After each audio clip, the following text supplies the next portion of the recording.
Biofuel is the future. At least, that's what many say when talking about creating energy from biomass. However, there was one biofuel that stands out among the rest: biodiesel. Now, biodiesel is a liquid, renewable, and biodegradable fuel manufactured domestically from vegetable oils, animal fats, or even recycled restaurant grease. Since the 80s, when more research began to bring biodiesel to the light, it has been considered as a strong potential candidate for replacing fossil fuels that is safe for the environment, cost-effective, and readily available. The biodiesel production process requires three primary ingredients: alcohol, usually methanol or ethanol, triglycerides, and a catalyst to speed up the reaction. Through a process called transesterification, which breaks down the triglycerides using the alcohol, creating FAMEs, fatty acid methyl esters, which is the biodiesel, glycerides, soap, and water, depending on the catalyst used. Soap generation depends on if we use an acidic or more alkaline catalyst. Alkaline catalysts, through saponification, make soap which may consume the catalyst, ultimately diminishing its reactivity. They also chemically produce water, which contributes negatively to the biodiesel yield. Therefore, acidic catalysts can be used, such as sulfuric acid and trifluoroacetate acid, to prevent saponification and reduce the yield. Let us use a particular kind of biodiesel to further understand how effective the fuel can be.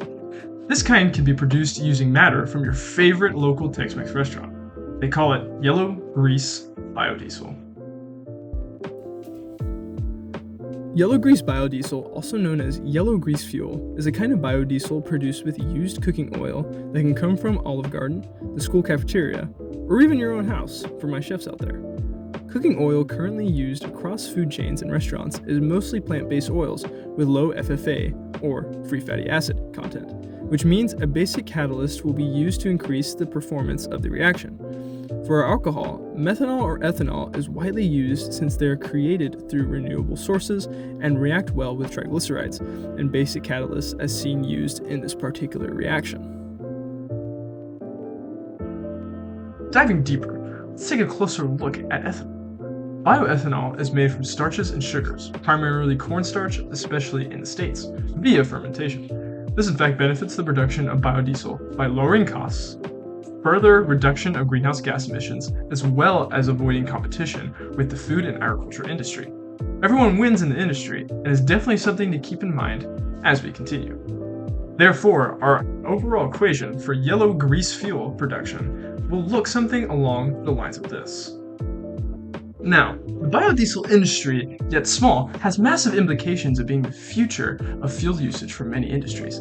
Since 2022, the United States has 72 major FAME biodiesel production refineries, not counting smaller private refineries used for education and small business purposes. However, what does this look like for yellow grease biodiesel specifically? Many big recyclers and aggregators, as well as smaller businesses, provide services for restaurants by taking their used cooking oil, or UCO, and doing the refinery process themselves. Let's look at Mahoney Environmental, for example. Mahoney Environmental, a company owned by Nest, collects UCO from 70,000 to 80,000 restaurants and businesses on a regular basis. Its CEO, Dave Kimball, addressed in 2023 that the value of the UCO has taken a considerable dip on account of a surge of imports.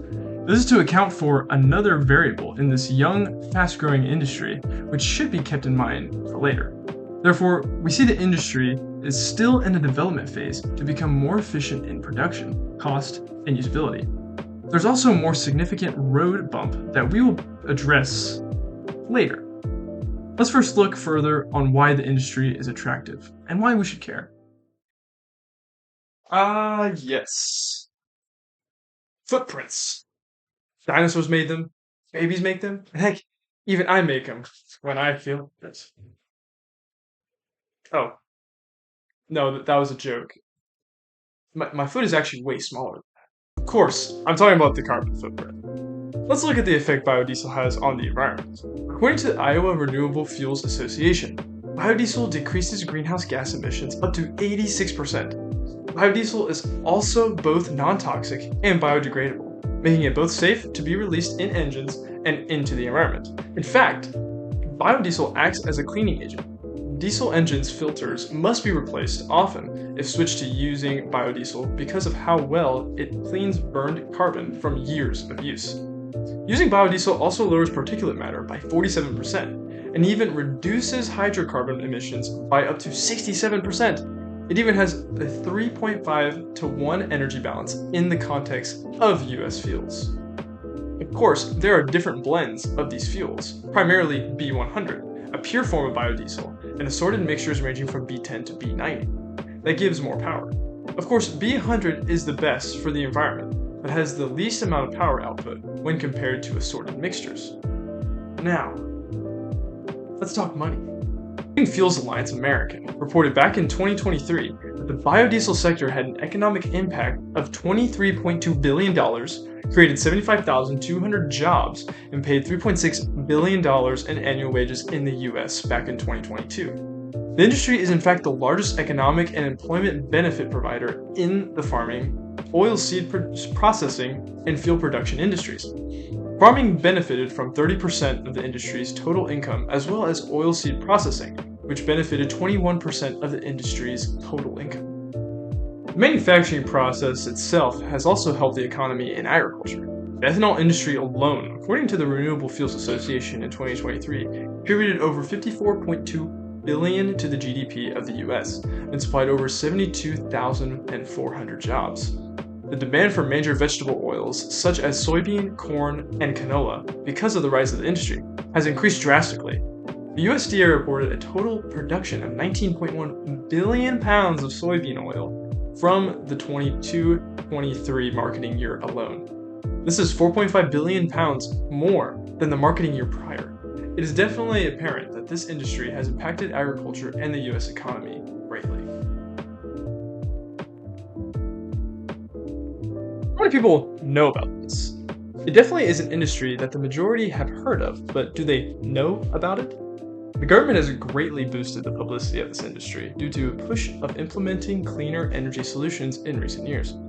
Bills have been passed, subsidies have been used, and grants have been given, which has introduced the industry into education centers, both in primary schools and universities.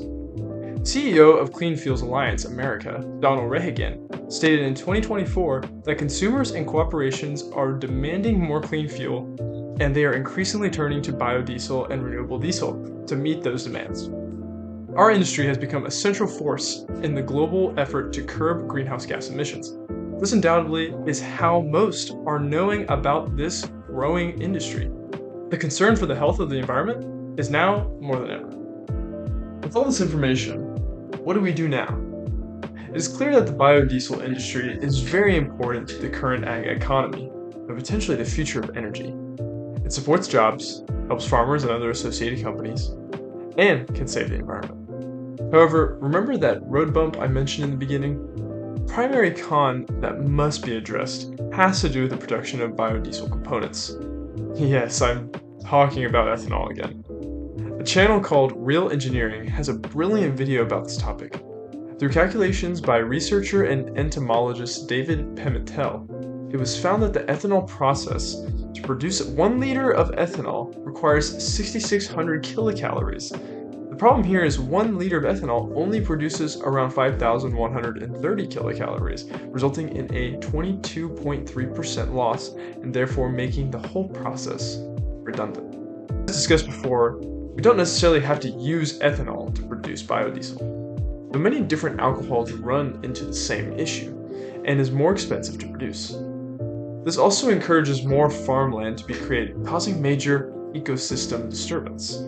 Therefore, this issue must be solved before the biodiesel industry can completely become carbon neutral and take over a huge part of the energy industry. We learned a lot about biodiesel today and how its potential can be groundbreaking for the future of energy consumption in our daily lives. We can gather from this information that biodiesel, to become more usable, must solve the ethanol problem, and how to use product that doesn't rely heavily on mass acres of farmland. Restaurants are definitely a great source for UCO in creating yellow grease biodiesel, but there's only so much UCO to go by regularly and efficiently. A step already taken towards the right direction is the research in using algae oil, which deserves another video on itself. It is Readily available, it doesn't need mass acres of farmland, and it is easy to produce. Once solutions like this are implemented, we as a society will be seeing biodiesel in every machine we use on a daily basis, and live a happier life knowing we are doing what it takes to save the